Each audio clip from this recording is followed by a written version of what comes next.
Yeah, what was important to us, so we chose not to talk about her. So we started in, really, it was almost 18 months ago.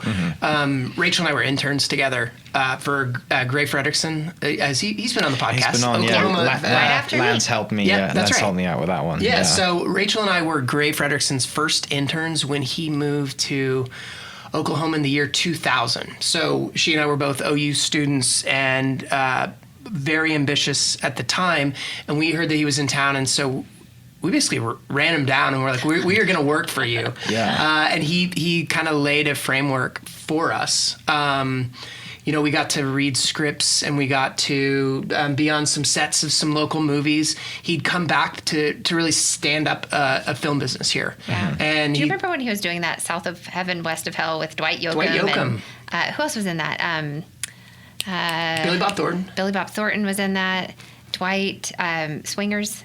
Why am I Vince forgetting Vaughn. it? Vince Vaughn. Like, Oh, I mean, really? it was this really cool Western, and we got to be on set and see what they were doing. There was a Dwight concert. We got to go backstage. I was just like, Yeah. this is Yeah, I so went to cool. go to life. Yeah, and that was in Oklahoma. Yeah. But that was what was happening, and so it was this idea. In high school, you had no clue that that the movies just wasn't an option. But when Gray moved here, it started becoming an option, and we wanted to catch that. Yeah. But when kind of we graduated from college from OU, that was it. Yeah. So he'd started it.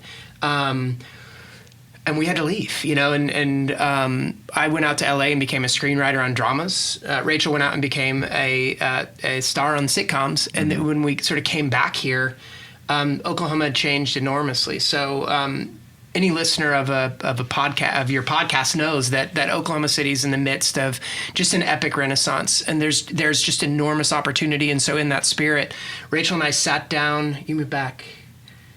It was like at the beginning of very end of 2018. Yeah. So. Yeah. So then we sat down at the beginning of 2019, after I got my house in order. Yeah. So we would go to On Crew at the Nichols Hills Plaza. Little plug there for On Crew. Shout out to On Crew. Very, very good restaurant. And we just kind of we sat down and started talking about how, we wanted to. Both of us want to make movies. So make no mistake. That's what we are passionate storytellers. I'm a photographer and a screenwriter and a documentary filmmaker. Rachel's a filmmaker and an actress. So, but we were like, how can we participate really in this renaissance? And so, in that space, what we realized was there's sort of three stools to a successful film industry. We looked at Georgia as a model, and workforce is key, which is something we're both very passionate about. State rebates play a role. And the third part was infrastructure. So affecting public policy is very, very hard.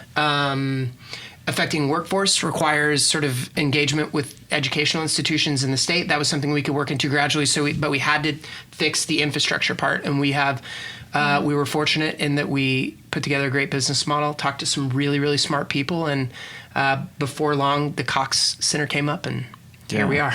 Yeah, because I saw that picture of you outside, and I was like, oh, that's the secret you've been keeping, and also everything else that's building, and everything just, you guys just had a great phone call, and we can't talk about that yet, and everything else that's coming, it's like, this is going to be awesome. And just the effort you've put in and everything, and obviously building on Gray's foundation and everything that he did for 20 years, and you have like Dead Center Film Festival and all these other people that are doing that I'm obviously forgetting because they're all done amazing things. There's so many people other than Gray.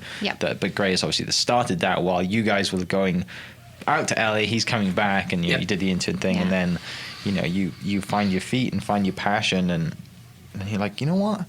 Let's just go back to Oklahoma and see what happens back in Oklahoma. And we went through that, didn't we, when we did your podcast? Yeah. I mean, I have to say, I think that for me, I was so pleasantly surprised when I got back, because the reason I came back to Oklahoma is because it was in the middle of the country, and all my auditions and my job opportunities stopped being in California, and they were in New York or Chicago or Atlanta or Vancouver. Everything was being filmed all over the country. And so I actually didn't know that this opportunity existed. I just thought, well, I'm going to go home if I don't have to be here. I'm going to go be in the center of the country with my family and have a better quality of life and buy a home and give my kid a better upbringing. And my first text message I sent before I came back was to Matt. And I was just like, You seem happy.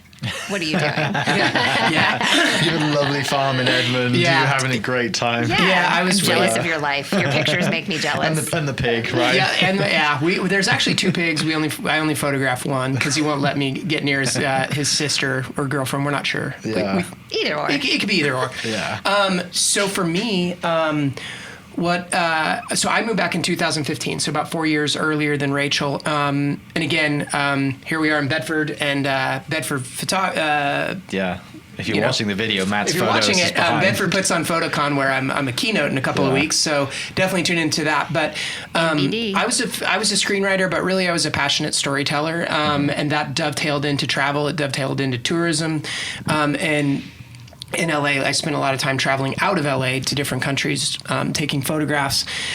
When I moved back to Oklahoma, while I grew up here, I knew Oklahoma City and I knew peripherally of Beavers Bend, but I didn't really know the state. So when I arrived, I really looked at Oklahoma through kind of my photography and lens a little bit, and suddenly I realized, like, my gosh, Oklahoma is not what people think.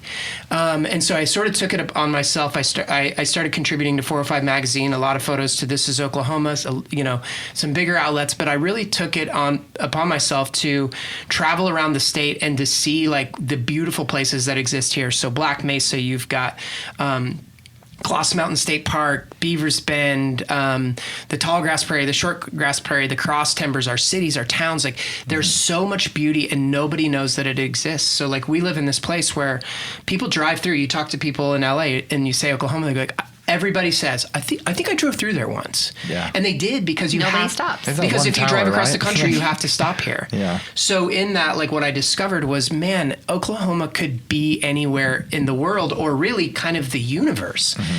And as we, so in thinking about that, then putting on my filmmaker hat, we're like, well, gosh, this would be a great place to film. And not only is it a good place to film because the looks are so different, it's a quality of life. Yeah. And it's a state where you can get things done efficiently. There's, LA is a very complicated place. Yeah. Well, and you have like the workforce that's ready to go as well, right? You have all the techs here and everybody that's been learning all this stuff from what Gray has started and everybody else.